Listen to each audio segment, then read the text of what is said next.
कोने कोने पे ससुराल। वर्मा परिवार में आज सुबह से ही हलचल मची हुई थी। रसोई से मसालों की तेज खुशबू आ रही थी, लेकिन साथ ही साथ बहू आकांक्षा की तेज आवाज भी गूंज रही थी। सासू माँ, ये क्या मिर्च ले आई हैं आप? मैंने साफ साफ कहा था मुझे नागालैंड की सबसे तीखी खरसानी मिर्ची चाहिए। ये तो बिल्कुल नॉर्मल मिर्च उठाकर ले आई हैं आप। इसीलिए मैं आपको राशन की खरीदारी करने भेजना नहीं चाहती थी, पर नहीं, यहाँ मैं रसोई की दहलीज पार नहीं करती और आप वहां थैली लेकर राशन लाने बाजार नहीं निकल जाती। मम्मी जी से सीधा सासू माँ, लगता है मामला ज्यादा ही गर्म है। अरे बेटा, वो भूत झलोकिया मिर्च यहाँ मिलनी बहुत मुश्किल है, और वैसे भी उतनी तीखी मिर्च हम रोजमर्रा के खाने में खाकर क्या करेंगे। अब तुझे तीखा पसंद है तो इसी मिर्च के 4-5 चम्मच और डाल ले अपनी सब्जी में। हम सबसे इतना तीखा नहीं खाया जाएगा ना बेटा। ये क्या बात हुई सासू माँ कि 4 मिर्ची और डाल दो? किसी ने ठीक ही कहा है। कौवा को कितना भी बाथरूम ले जाओ, वो नहाएगा तो मोहल्ले में खड़ा होकर ही। अगर सासू माँ खाने में एक्सक्लूसिव चीजें ना हो ना, तो फिर खाने का मजा ही क्या। ऐसे तो फिर पेट से सब्जियां तोड़ो और खा लो, निर्मला मसाले भी क्यों डालने। रोज की तरह वही चिक चिक। मनोज आराम से चाय पीते हुए सास बहू के इस प्रसारण का लाइव टेलीकास्ट देख रहा था। अरे हो गया भाभी, ये रोज रोज आप चालू मत हो जाया करो ना। मुझे समझ में नहीं आता मम्मी, क्या जरूरत है बहुओं को इतना सर चढ़ाने की। किसके घर की बहू काम करने के पहले ये ड्रामे करती हैं? रोज रोज वही ड्रामा, मेरा तो सर में दर्द हो जाता है। बोलना तो नहीं चाहिए दीदी, पर शायद आप भूल गई। आपके कॉलेज में जो ड्रेस डिजाइनिंग का कॉन्टेस्ट हुआ था ना, उस कॉन्टेस्ट में आप इसीलिए जीत पाए क्योंकि मैंने आपके कपड़ों को सूरत से डिजाइन करके मंगवाया था, और ऐसे वैसे फैब्रिक का इस्तेमाल नहीं हुआ था उस ड्रेस में। सबसे पहले मैंने देश के बेस्ट कॉटन मटेरियल के बारे में सर्च किया, उन्हें मंगवाया, फिर बेस्ट डिजाइनिंग फैक्ट्री के बारे में पता किया, तब जाकर कहीं आपका ड्रेस बन पाया था। तभी तो best fabric award, best styling award दोनों आपको मिला था। मैं एक्सक्लूसिव चीजों में ही बिलीव करती हूँ, ये मेरी लाइफस्टाइल है। पर आप लोगों को लो स्टैंडर्ड चीजें समझ में आती है, इसीलिए फिर ड्रामे होते हैं। अब मैं क्या करूं, मुझे अच्छा नहीं लगता मेरे ससुराल वाले मेरे लेवल से नीचे रहे। तुम सबकी लड़ाई देखते देखते चाय भी खत्म हो गई बहू। एक कप और चाय लेकर आना, 1 घंटे का प्रसारण तो और चलेगा ना। क्या जी, आपको ये प्रसारण लगता है? आपको समझाना चाहिए ना बहू को, और आप एक इस बात को मजाक में ले लेते हैं। जा बहू, अपने ससुर जी के लिए चाय ले जा। ऐसे कैसे मम्मी? भाभी तो चाय भी कांगड़ा से मंगवाएगी। चाय तो कैंसिल पापा। अब भाभी बागान वाले को ऑर्डर देगी, फिर जाकर कहीं चाय पत्ती हमारे घर आ पाएगी, और तब जाकर चाय बनेगी। तो चाय तो अभी आपको 4 दिन के बाद ही मिलेगी। तो क्या तब तक पानी से काम चलाऊं मैं? पानी भी वही पीना होगा ना पापा जो हिमालय की बर्फ पिघला कर आया हो। नॉर्मल पानी कहाँ पीने देगी भाभी आपको? क्यों भाभी, कहिए। पानी भी फिर एक्सक्लूसिव ही पिलाइए सभी को। ठीक है, उड़ा लीजिए मजाक। सबको इतनी प्रॉब्लम है ना, तो नहीं करती बात, खाइए नॉर्मल खाना, मुझे क्या। और रोज की तरह आज भी ये डिस्कशन उसी जगह पर खत्म हो जाती है। आकांक्षा अपने कमरे में जाकर बैठ जाती है। वो पढ़ाई में बहुत तेज थी और शुरू से ही उसकी जीके ऐसी थी कि कौन सी सब्जी किस ऋतु में उगती है, किस इलाके में सबसे ज्यादा उगती है, इन सब से लेकर कौन सी सब्जी किस मिट्टी में होती है, ऐसे सारे सवालों का जवाब आकांक्षा को अच्छी तरह पता था। ऊपर से उसे आदत थी बेस्ट से बेस्ट चीजें चुनने की।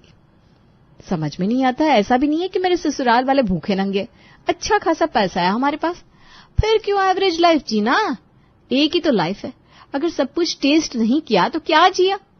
पर मैं अगर मार्केट गई तो मुझसे पहले मम्मी जी मार्केट पहुंचकर खड़ी हो जाएंगी, और वो सास जो मुझे एक बार में 2 किलो आलू नहीं लेने देती, वो क्या ही मुझे महंगी सब्जियां खरीदने देंगी।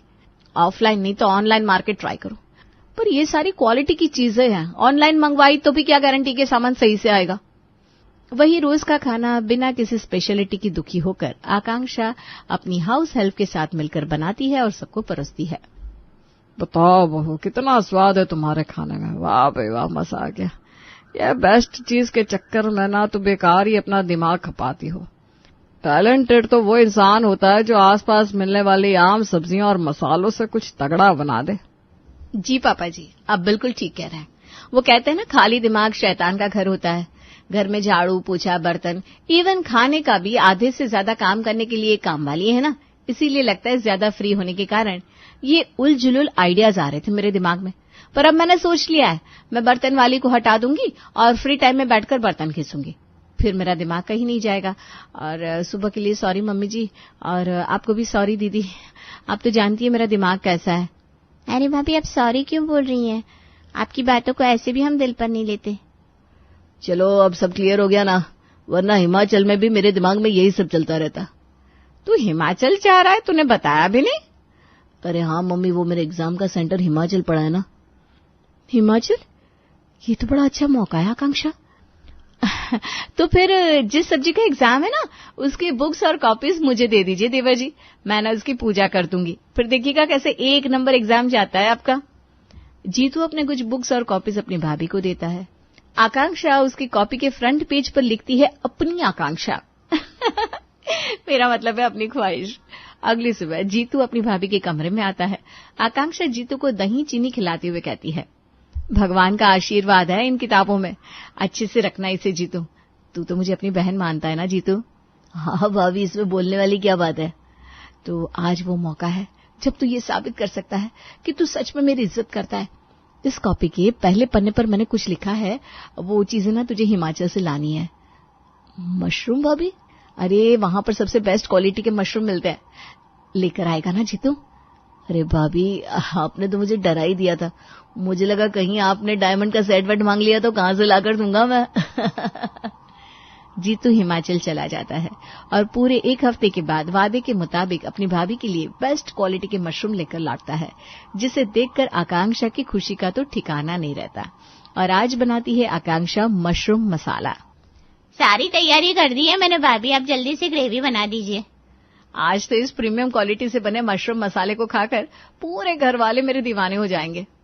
आकांक्षा सभी को खाना परोसती है और मशरूम मसाला खाकर सभी आकांक्षा की तारीफों के पुल बांधना शुरू कर देते हैं। आहा, इतने अच्छे मशरूम तो पूरे सब्जी मार्केट में नहीं है बहू, कहाँ से मंगवाया तूने? 4 दिन पहले आप ही तो लेकर आई थी मम्मी जी, वही मशरूम है। ये सब आसपास की सब्जी का ही तो कमाल है। अब आकांक्षा को पता चल गया था कि उसे क्या करना है और कैसे करना है। दोपहर को रसोई में खड़ी इमली और आकांक्षा खाने की तैयारी कर रही थी, तभी गीता रसोई में आती है। एक काम करना बहू, कोई अच्छी सी सब्जी बना दे और साथ में ना 10-15 पूरियां तल दे। और क्या है ना, विमला की बहू तो घर पर है नहीं, कल उसे छत्तीसगढ़ के लिए निकलना है। ऐसे में वो सामान पैक करेगी कि सफर के खाने की तैयारी करेगी। छत्तीसगढ़? इमली? जी भाभी। अरे तू नहीं, आप फिक्र मत कीजिए मम्मी जी, मैं बिमला आंटी के लिए ट्रेन का खाना पैक भी कर दूंगी और उनके घर पहुंचा भी दूंगी। आकांक्षा इमली को आलू की सूखी सब्जी और पूरी बनाने का ऑर्डर देती है। इमली आधे घंटे के अंदर ही सारा काम करके फिनिश कर देती है। खाना बना दिया है तो डिलीवरी भी मैं ही कर देती हूँ भाभी। अरे कोई जरूरत नहीं है, बिमला आंटी के घर ये खाना मैं ही लेकर जाऊंगी। और ये खाना लेकर आकांक्षा जाती है बिमला के घर। अरे इतना सब करने की क्या जरूरत थी बहू, बता, बेकार में मेहनत बढ़ गई तेरी। अरे इसमें क्या मेहनत आंटी जी, पड़ोसी ही तो पड़ोसियों के काम आते हैं, पर मैं जानती हूँ आप यूं ही किसी का एहसान लेने वालों में से नहीं है। चलिए ठीक है, समझ गई मैं। अरे मेरी बात तो सुन ले बेटा। आपके दिल पर बोझ ना हो इसीलिए इसके बदले आपसे कुछ ले लेती हूँ बस। अब छत्तीसगढ़ जा रही है ना आंटी जी? मैंने सुना है वहां इमली की बहुत वैरायटीज मिलती हैं, तो आते वक्त मेरे लिए ना इमली लेते आइएगा, उसके जो पैसे होंगे वो मैं आपको दे दूंगी। अच्छा सौदा किया बहू तूने, ठीक है लेती आऊंगी इमली। और 5 दिन बाद आकांक्षा के पास छत्तीसगढ़ के मार्केट की इमली पहुंच जाती है। आकांक्षा को इतनी सारी इमली रसोई में लाता देख इमली समझ जाती है कि आज तो उसे काम पर लगाया जाएगा। आज क्या बनाने का है भाभी? एक काम कर, पहले तो तू ढोकला बना ले और मैं इमली की चटनी बना लेती हूँ। ढोकले के ऊपर इस इमली की चटनी डालेंगे ना तो ढोकले का स्वाद 4 गुना हो जाएगा। उसके अलावा इमली की एक मिठाई और इमली का मुरब्बा बना लेंगे, इसी बहाने हम इमली को स्टोर भी कर पाएंगे। मैं तो सोच रही हूँ थोड़ी इमली को धूप में सुखाकर दरदरा मसालों की तरह कूटकर एयरटाइट डब्बे में पैक करके भी रख लेंगे। सही रहेगा ना इमली? हाँ भाभी, अब मैं बोल भी कह सकती हूँ, एक्सक्लूसिव जो है आप सभी मामलों में। शाम को नाश्ते में आकांक्षा सभी को खिलाती है ढोकले। यू आर दी बेस्ट भाभी। सच्ची शायद ही कोई ऐसी भाभी होगी जो अपनी ननद की पसंद नापसंद का इतना ध्यान रखती होगी। वही तो बात है, सभी का ध्यान रखा जा रहा है सिवाय मेरे। अरे इमली, वो मुरब्बा तो ले आ जो स्पेशली मैंने मम्मी जी के लिए बनाया है। ये मिठाई, ये मुरब्बा, ये ढोकला, वाह यार भाभी, यू आर ग्रेट। आजकल आकांक्षा बड़ी खुश रहने लगी थी क्योंकि उसे देश के कोने कोने से इंग्रेडिएंट्स मिल रहे थे। पर ऐसा कब तक ही पॉसिबल था कि आए दिन कोई बाहर गांव जाता ही रहे। पूरे 15 दिन हो गए, न घर से कोई बाहर जा रहा है, न आसपास कोई बाहर जाने की बात कर रहा है। ऐसे में मैं कहां से अपने एक्सक्लूसिव इंग्रेडिएंट्स मंगवाऊं? अरे इमली, इधर आ तो। तेरा मायका नागपुर में है ना? आखिरी बार अपनी माँ से मिलने कब गई थी तू? 5 साल हो गए भाभी। जब से मेरे मर्द ने पीना शुरू किया है ना, तब से घर चलाने के लिए लोगों के घर खाना बना रही हूँ। ऐसे में कौन छुट्टी देगा मेरे को? और अगर मैं छुट्टी दे दूं तो? सिर्फ छुट्टी ही नहीं, नागपुर आने जाने का खर्च भी। क्या? आप तो देवी निकली भाभी। पर इस देवी को प्रसाद भी तो चढ़ाना पड़ेगा, नागपुर के संतरे। सोच रही हूँ घर में सभी को ऑरेंज केक खिलाऊं, और ऑरेंजेस अगर नागपुर से नहीं मंगवाए तो क्या मंगवाए? अरे बिल्कुल खिलाइए भाभी, मैं आपसे वादा करती है 5 दिन के अंदर अंदर वापस लौट के आ जाएगी मैं। और इमली को 7,000 रुपए देकर आकांक्षा विदा करती है। 5 दिनों बाद इमली 3 संतरों की पेटी लेकर आकांक्षा के घर लौटती है। हाय, कितनी भारी पेटियां हैं, इनको ढोने के अलग से पैसे मांगूंगी भाभी से। ये क्या खींच रही है तू इमली? क्या है इन पेटियों में? वैसे सुनकर दुख हुआ, तेरे दादाजी गुजर गए।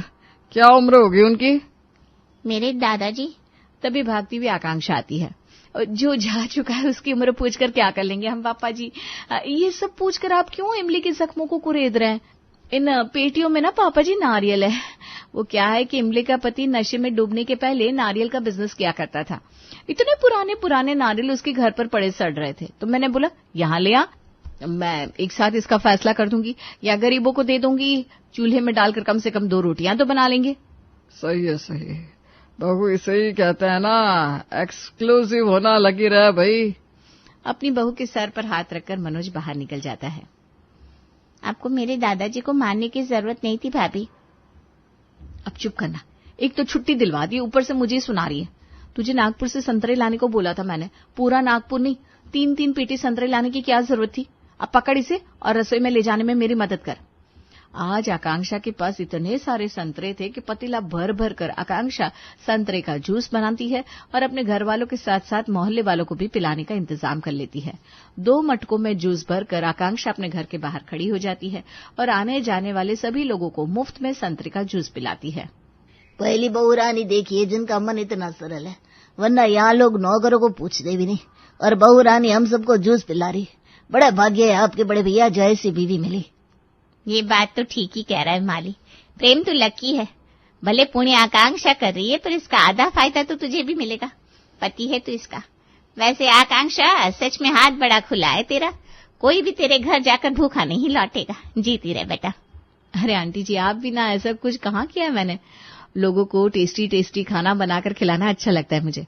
वैसे आज ना संतरे का केक भी बनाया मैंने, तो सभी को आना है। आज शाम को सभी का नाश्ता मेरे घर पर होगा। वो क्या है ना, गर्मी इतनी पड़ रही है, अगर शरीर में फल की ताजगी नहीं जाएगी तो लोग बीमार पड़ने लगेंगे। पर बहू, मैंने तो तुझे सिर्फ 1 किलो संतरे ला कर दिए थे, उस 1 किलो संतरे में तूने इतना सब कुछ कैसे बना लिया? ऐसे ही थोड़ी ना मैं रोज आपके पैर छूती हूँ मम्मी जी, आप पर तो भगवान का करम है, बरकत है आपके हाथों में। सोचिए, उन 1 किलो संतरे से इतना जूस बन गया, केक बन गया, फिर भी संतरे घटे नहीं। सच में मम्मी जी, आप हैं तो हमारे घर में बरकत है। बता बहू, आज तक मुझे ही नहीं पता था, मुझ पर भगवान का करम है। वाह बे वाह। अपनी सास को अपनी बातों में फंसाकर आकांक्षा जाती है घर के ड्राइवर के पास और उसके हाथ में 5,000 रुपए रखकर कहती है, ये काम तो आपको मेरा करना ही होगा ड्राइवर भैया, इसी बहाने आप अपनी बेटी से भी मिल लीजिएगा। उसकी शादी के बाद कहाँ जा पाए आप उससे मिलने। अच्छा, ये पकड़िए 2,000 रुपए, अब बेटी के घर जाएंगे तो खाली हाथ थोड़ी ना जाएंगे, मिठाई का डब्बा साथ लेते जाइएगा। अरे जीती रहे बेटा, हो जाएगा तुम्हारा काम। और फिर से देश के किसी और कोने से कुछ और मंगवाने के लिए आकांक्षा घर के ड्राइवर को भेज देती है। इसी तरह आए दिन आकांक्षा कुछ न कुछ किसी न किसी से मंगवा रही थी, वो भी 4-5 गुना रेट पर। वो पैसे आ कहां से रहे थे? कुछ समझ में नहीं आ रहा, महीने का बजट इतना बिगड़ कैसे सकता है? और ये 1 लाख रुपए मेरी अलमारी से गए तो गए कहाँ? मम्मी से पूछता हूँ, पर मम्मी तो मुझसे पूछे बिना अलमारी छूती नहीं। प्रेम अपने कमरे से बाहर आता है और सभी को इस बारे में पूछता है। देख रही हूँ बहू, इस घर में सारी बरकत मेरे ही कारण है, और ये मुझसे पूछ रहा है। मैंने छुए होते ना वो 1 लाख तो अब तक 10 लाख बन जाते। पिंकी से पूछ, कहीं अपने कॉलेज की किसी दोस्त को तो नहीं देकर आई? क्या मम्मी तुम कुछ भी बोलती हो, मैंने नहीं लिए भैया पैसे। अभी 5,000 रुपए मेरे पास होते ना तो मैं गोवा निकल जाती। 1 लाख रुपए तो मैंने देखे भी नहीं है। घर के नौकरों से पूछताछ करो, इतने नौकर है घर पर, हर वक्त कमरे का दरवाजा खुला रहता है, कहीं किसी ने हाथ तो साफ नहीं किया। हे भगवान, ये सब क्या हो रहा है? कहीं मेरा भांडा ना फूट जाए। अरे छोड़ो ना प्रेम, बस 1 लाख की तो बात है, जाने दो। 1 लाख छोटा अमाउंट लगता है क्या तुम्हें आकांक्षा? एक बार कमाने निकलो तो समझ में आएगा, 10 रुपए की भी वैल्यू है। पानीपुरी वाले के पास तुम अगर 10 रुपए लेकर नहीं जाओगी ना तो वो तुम्हें पानीपुरी भी नहीं खिलाएगा, और मैं 1 लाख की बात कर रहा हूं। और ये इन्वेस्टिगेशन घूमते घूमते पहुंचती है इमली के पास। 5 दिन के लिए कहाँ गई थी इमली तू अचानक? इतने पैसे कहाँ से आ गए? देख लीजिए भाभी, संभाल लीजिए ये रायता। ये बात अगर मेरी ईमानदारी पर आई ना तो आपका सारा कच्चा चिट्ठा खोल दूंगी। अब पैसे मैंने नहीं लिए, भाभी ने लिए हैं। और इमली सच में सभी को बता देती है कि कैसे आकांक्षा अलग अलग जगहों के बेस्ट मसाले, सब्जियां और फल मंगवाने के लिए नौकरों को शहर के बाहर भेजती थी, उनके आने जाने रहने खाने का खर्च देती थी। तो इतने दिनों से तुम मुझे उल्लू बना रही थी बहू। हे भगवान, वो संतरे का जूस 7,000 रुपए का था और वो धनिया के पत्ते 20,000 के। तुम सभी की टिकट्स करवाती थी, आने जाने रहने खाने के पैसे देती थी, ऊपर से सगे संबंधियों के लिए गिफ्ट के पैसे भी देती थी। तुम पागल हो क्या आकांक्षा? बहू को बहुत एक्सक्लूसिव बनने का शौक है ना, तो ज्यादा एक्सक्लूसिव तभी होगा जब बहू प्रॉपर देसी तरीके से हमारे घर को चलाएगी। उसमें भी तो अलग बात है ना। आज से सारे नौकरों की छुट्टी, बहू ही झाड़ू पोछा बर्तन कपड़ा सब कुछ करेगी और घर में गाड़ी का इस्तेमाल नहीं होगा। एक्सक्लूसिव बनेंगे भाई, हम सब पैदल चलेंगे, बर्तनों को बहू डिटर्जेंट से नहीं मिट्टी से साफ करेगी। ठीक है ना बहू? मनोज आकांक्षा को ऐसी सजा सुनाता है कि उसके बाद से उसके दिमाग से एक्सक्लूसिव बनने का भूत हमेशा के लिए उतर जाता है।